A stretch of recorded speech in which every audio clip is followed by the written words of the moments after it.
Tracking conversion rates is critical to knowing what part of your business needs improving. But as a coach, you probably want to be spending your time helping clients, not worrying about all the marketing stuff.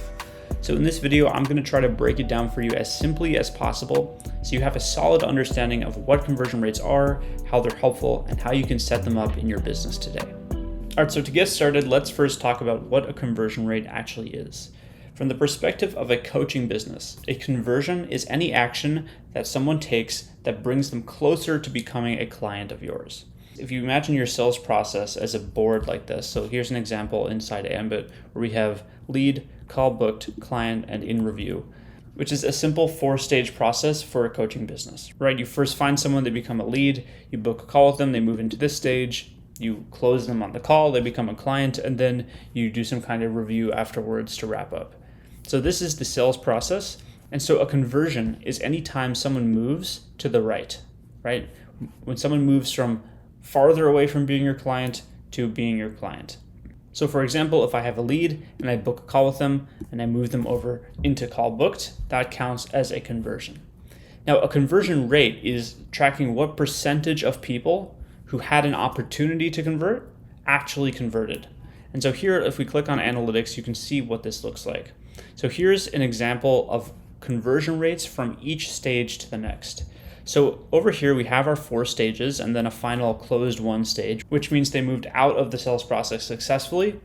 And in each one, we have what we call opportunities, wins, and losses. And so let me just break this down really simple. An opportunity means they entered the stage. That means it's an opportunity to convert them. A win is when they do convert, when they move from this stage into a future stage. And a loss is when they don't convert. Either they move to a previous stage or they drop out of the sales process.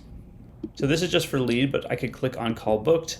I could click on the client stage. I could click on in review. And each time we can see the conversion rate, which is what percentage of people who made it to the stage converted to the next one. So visualizing the stages of your sales process like this is really helpful because it allows you to identify the bottleneck in your business.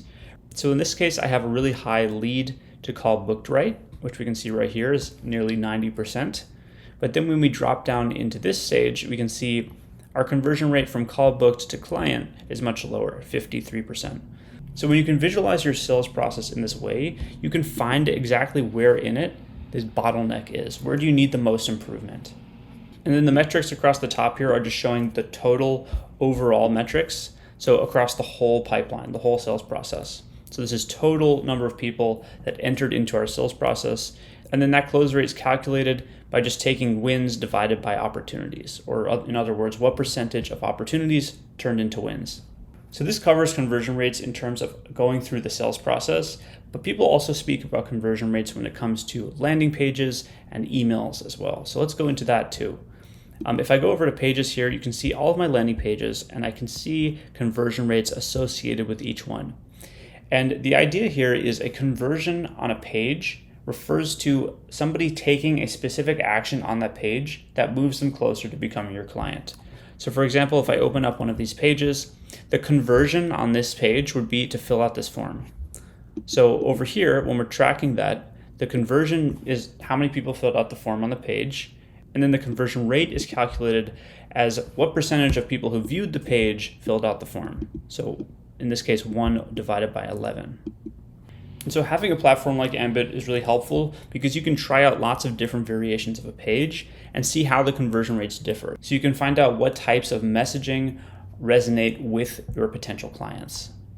And then last, I want to go over emails. So if we jump over to campaigns and click analytics, we can see a breakdown of email metrics. So for emails, there isn't really one conversion rate, but there's something called an open rate, a click rate, and a click-through rate. So these are really the only 3 conversion rate metrics you need for email. An open rate measures what percentage of people who received the email opened the email. The click rate measures what percentage of people who received the email clicked a link in the email. So if you have a link to book a call in your email, your click rate will tell you what percentage of people are clicking that link who received the email.